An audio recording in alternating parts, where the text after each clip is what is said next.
What's up, guys? Just watching free practice 1 from Monaco. Hold on. That's better. We don't want to listen to Crofty in the background, do we?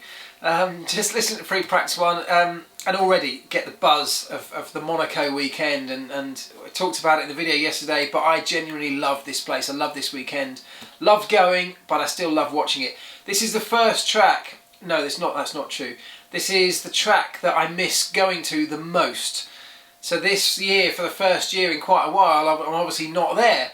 And whilst I've missed not being at all the races so far this year, this is the one that really hurts most of all, because being there is one of the most special experiences that you will have in the world of motorsport. I'm sure that goes for fans who've been lucky enough to visit, as well as people who work in the sport. But anyway, second coffee of the day already.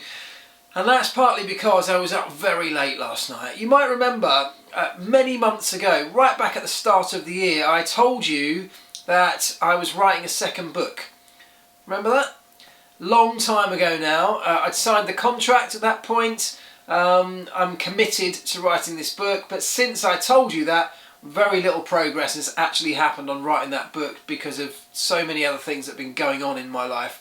Since I signed that contract, work for me has just exploded, which is great, but it does mean that I'm kind of overcommitted right now. So anyway, it's become a bit of a priority that I have to get this cracking, so I have to get moving on it. So I've been up last couple of nights doing some late nights, and last night, well, it was 2 AM when I finally got to bed.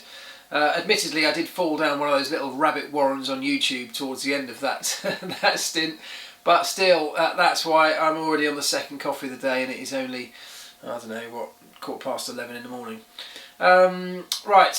Busy day today. I've got this happening, got lots of meetings, telephone meetings, conference calls on various projects I'm involved with today. All exciting stuff, but it's a busy day. Plus I've got to walk the dogs again. I've got, what else have I got to do? Oh, I've got a new skateboard that I'm going to start testing and filming a review for, which you'll be able to see next week. Somebody sent me another electric skateboard. Always love it when they come through because it's a big passion of mine, skateboarding, so to be able to get a new one out and about and try it out is great fun. So today's a busy day, but a fun day.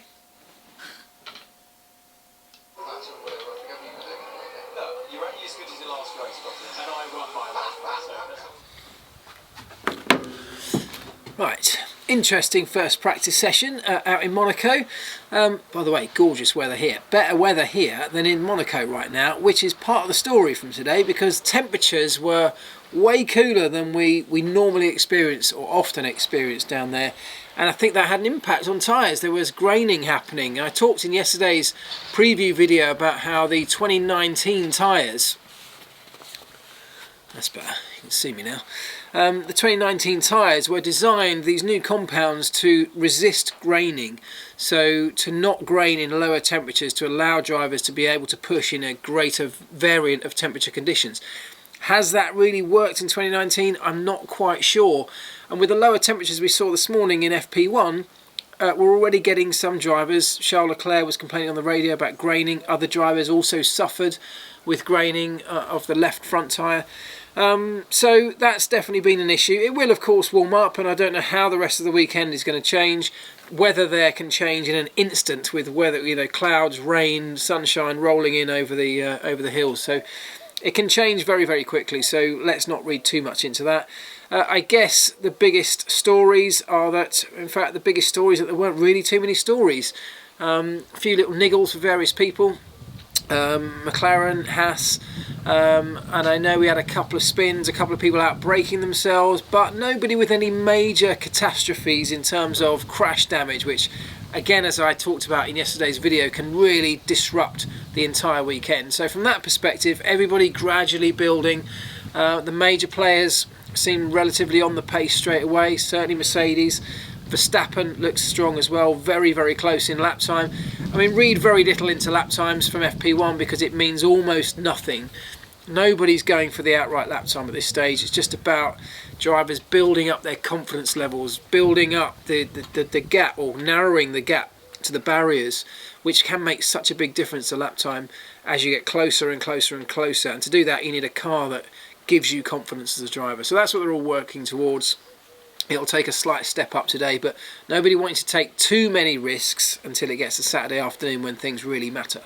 One of the most interesting things I thought that came out of it, for those of you lucky enough to have access to Sky Sports, they had a really nice interview, actually, I have to say, with Zak Brown, who joined the boys up in the commentary box and was pretty candid about the Indianapolis 500 disaster, I guess you've got to call it. He was very open, very honest about what happened, and it's a catalogue of errors. I'm sure many of you have read the story online, the reports of exactly what went wrong, and it was, you couldn't make it up. You literally could not have made up the comedy of errors that happened to that McLaren project for Indy 500.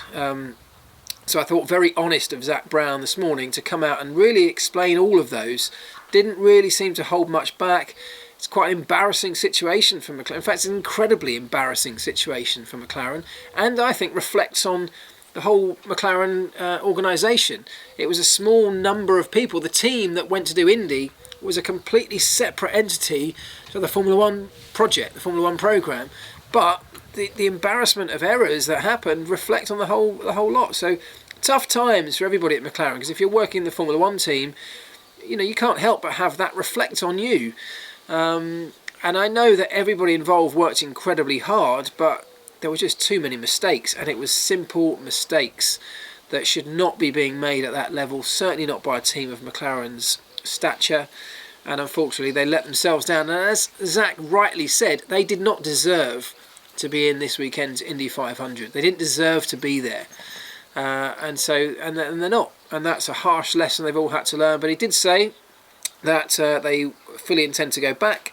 He hopes they can do that with Fernando. He says the relationship's strong with Fernando still, but he also acknowledged that if Fernando were to get an offer from a top team with experience in that racing stateside, he'd be silly not to consider it. So personally, I'm not sure whether Fernando will stick around for another shot with McLaren at Indy. Well, but we'll have to wait and see. But anyway, I thought it was really good of Zak, with everything that's gone on, to be talking so honestly and openly to the world about what happened. Can't be an easy thing to do, so respect for that.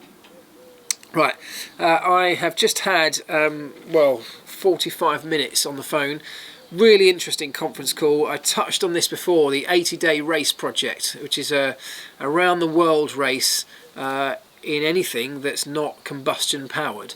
I've talked about it on here, I just touched on it at various times, but I've got a real desire to be part of this project, and things are starting to happen where it's looking closer.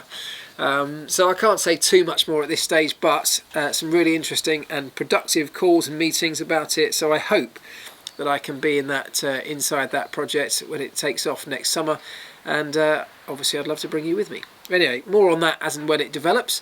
On that similar subject, I head off to Berlin tomorrow morning to go firstly to the Formula E race. And how bizarre is this? I'm going on Friday to host an event for one of Formula E's major sponsors, Voestalpine, who I've been doing the track guides for. So I'm hosting an event on Friday night in Berlin for them with some of the drivers. I then fly home from the track on Saturday morning back to London to commentate on the race. There's logic for you. It's just logistics mean that it can't, because I happen to be there, but the rest of the team, the crew, the equipment, everything we need to make the radio show is back in London. So bizarrely, I'll be leaving the event to commentate on the event from a different country. But there you go. But in Berlin tomorrow, I'm obviously going to the Formula E practice sessions, talk to a lot of people, but I'm also going to Nico Rosberg's Green Tech Festival, where I will be talking and have some meetings again about the 80-day race project and other things. So some really interesting stuff happening in lots of different areas right now for me, and I love that. I love that variety, that mix of stuff. In the meantime of all of that, I'll be trying to find a way to keep on top of Formula One qualifying, because I'll be commentating all day Saturday basically on the Formula E qualifying and race, which will clash at some point with Monaco's qualifying, but we'll definitely have it on in a screen up in the corner of our commentary box. I'll try and make sure I don't commentate on the wrong action, and then of course the race on Sunday, followed by the Indy 500. So massive weekend of motorsport. Can't wait for it. I hope you guys all enjoy it too. Yeah, let's follow it closely. I'll try, and will I be able to come back to you tomorrow? Might be able to come back to you tomorrow, but of course I'm in Berlin for the day, so we'll see how it goes. But if in the meantime, guys, if I don't speak to you before, have a great weekend. Enjoy all the motorsport at your disposal this weekend. If you haven't yet taken part in the competition for the Monaco Grand Prix weekend to win that pretty cool poster of the Monaco circuit, check out yesterday's video. I will link it both just there and also in the description of this video as well, so go check that out. Very simple instructions on how you can win that. Good luck if you do. Have a great weekend, and I will see you soon. I'm going out on this now.